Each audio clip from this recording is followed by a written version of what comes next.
चिपळूणमध्ये बऱ्याचशा वृत्तपत्रामध्ये आणि या व्हॉट्सअपच्या माध्यमातून त्या ठिकाणी चिपळूणच्या शहराच्या ग्रॅव्हिटीच्या पाणी योजनेच्या संदर्भामध्ये अनेक प्रकारच्या बातम्या त्या ठिकाणी प्रस्तावित होत आणि मग श्रेय त्याचं कोणी घ्यायचं अशा पद्धतीने काय त्या पाणी योजनेची पार्श्वभूमी अशी आहे की ज्या वेळेला 2004 साली मी ज्याला आमदार होतो त्यावेळेला चिपळूण तालुक्यातल्या आपल्या मतदारसंघामधल्याच 8 गावाला आपण ग्रॅव्हिटीची पाणी योजना त्या ठिकाणी शासनाच्या माध्यमातून सुरू केली. एवढ्या वर्षामध्ये चिपळूण ग्रॅव्हिटीची पाणी योजना पुणे लोकप्रतिनिधी त्या ठिकाणी मंजूर करू शकला नव्हता. एकमेव पहिली सुरुवात आपण त्यावेळेला 2004 आणि 2009च्या कालखंडामध्ये आपण ग्रॅव्हिटीची पाणी योजना सुरू केली. त्याप्रमाणे कोकणी, कोळपडसोना, पानोरी, कोळचेवाडी, त्याच्यानंतर नागाव आणि खेडांबर अशा गावाला त्यावेळेला आपण ग्रॅव्हिटीची पाणी योजना केली. त्यामुळं स्वातंत्र्य प्राप्तीनंतर डोंगराच्या वरती असणारा जो गंग बांध होता याला सुद्धा आपण त्या ठिकाणी पाणी पुरवठा करू शकतो. त्यानंतर हीच योजना शहरामध्ये यावी, मध्ये लोकांना त्या ठिकाणी ग्रॅव्हिटीचं पाणी पुरावं. तर प्रामुख्याचा उद्देश असा होता की शहरामध्ये जो पाणी पुरवठा केला जात होता तो सुरुवातीच्या काळामध्ये ज्यावेळेला नगरपालिका स्थापन झाली त्यावेळेला कामत्याच्या धरणातून पाणी पुरवठा होता. कारण सगळी लोकवस्ती वाढत गेली त्यामुळे तोही पाणी पुरवठा कमी करायला लागला. म्हणून मग नदीच्या टेरवाटूमधून वरनं जे पाणी सुटलं जातं त्याच्यावरची पाणी योजना त्या ठिकाणी अंमलात आली.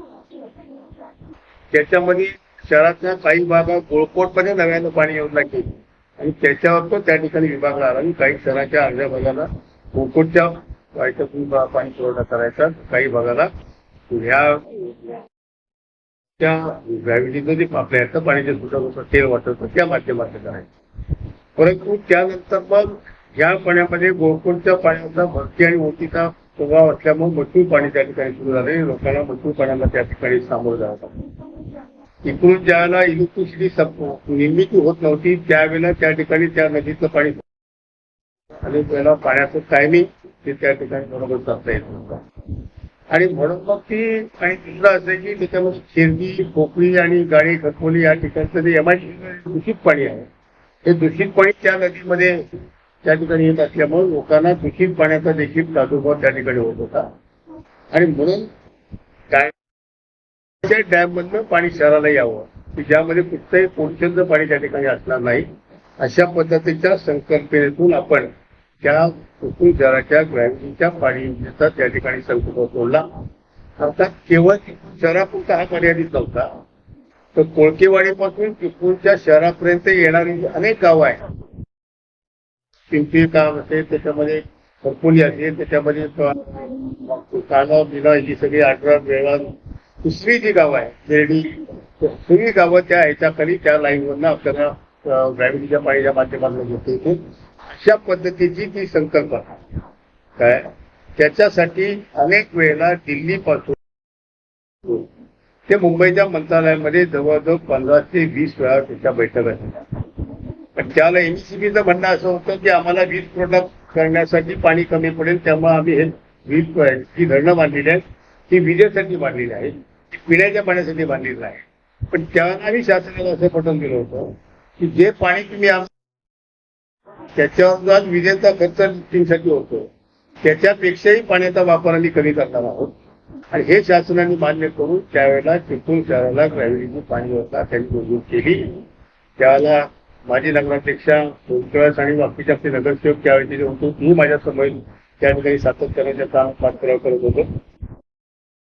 मग आम्ही ज्यावेळेला हे शासन मान्य करत नाही आम्ही आदरणीय पवार साहेबांना भेटलो. पवार साहेबांनी त्यावेळेला सुनील तटकरे आणि अजित पवार यांना सांगितलं की बाबा कुठल्याही परिस्थितीमध्ये हा चिपळूण शहराचा पाण्याचा प्रश्न तुम्ही मार्गी लावा आणि त्यावेळेला पवार साहेबांच्या सांगण्याप्रमाणे त्याला अजित पवार हे तटकरे हे त्याला पाटबंधारे त्या ठिकाणी ऊर्जा मंत्री होते.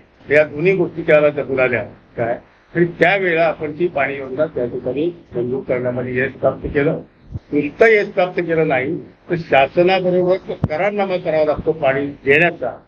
तो करारनामा देखील नगरपालिकेकडून घेतला. आता प्रश्न जो बाकी होता फक्त त्या आपल्या कोळकेवाडीच्या डॅम मधनं पाणी पाईपलाईनने आणणं आणि या ठिकाणी त्याची वितरणाची व्यवस्था करणं. पण नंतर ज्याला आम्ही एमजीपीकडे हे ज्याला एस्टिमेट करण्यासाठी प्रस्ताव दिला त्याला एमजीपीने असं सांगितलं की बा ते जे प्रेशरने ते पाणी येणार आहे त्या प्रेशरने येणाऱ्या पाण्यामुळं शहरात असणाऱ्या अफरात ज्या पाईपलाईन आहेत त्या पाईपलाईन त्या आणि मग सातत्यानं त्या ठिकाणी बस सोडणं की असं झालं तर तुम्हाला त्या ठिकाणी मेंटेनन्सचा त्या ठिकाणी खर्च वाढेल आणि एकदा स्कीम झाल्यानंतर पुन्हा त्या ठिकाणी ती स्कीम गुंतवणूकच्या पैसे मंजूर होणार नाही. म्हणून पुन्हा रिवाईज एस्टिमेटसाठी एमजीपीने प्रकरण गेलं आणि मी एमजीपीनं त्या ठिकाणी वरच्या बाजूला खिडकीच्या बाजूला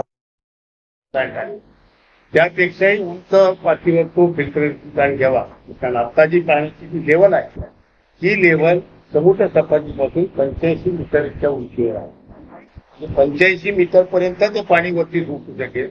त्याच्यामुळे शहराला फायदा असा होता की ज्या अपार्टमेंट झाल्या त्या अपार्टमेंटला खाली तळामध्ये पाणी साठवावं, पंप लावून जे पाणी नीट करावं लागतं.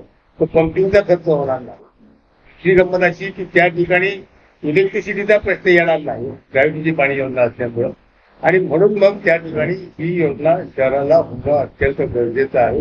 होळकोटकरांचं ते मथुर पाण्याचा प्रश्न त्या ठिकाणी बाजूला होईल आणि कोयनेच्या डॅम मधनं डायरेक्ट पाणी येत त्याही पोल्युशनचा प्रश्न त्या ठिकाणी येणार नाही आणि अशा पद्धतीनं त्या ठिकाणी आपण ती मंजूरी घेतली. पण त्याचा फिल्टर प्लॅनच्या खिडकीमध्ये वतेला आम्ही ते साबून गेलो नाही काय आणि ती चुकीला साबणे न होता आणि ठाण्यापासून ते सिंधुदुर्गापर्यंत केवळ चिपळूण नगरपालिकेचा एकमेव त्याचा प्रकल्प सुरू आहे.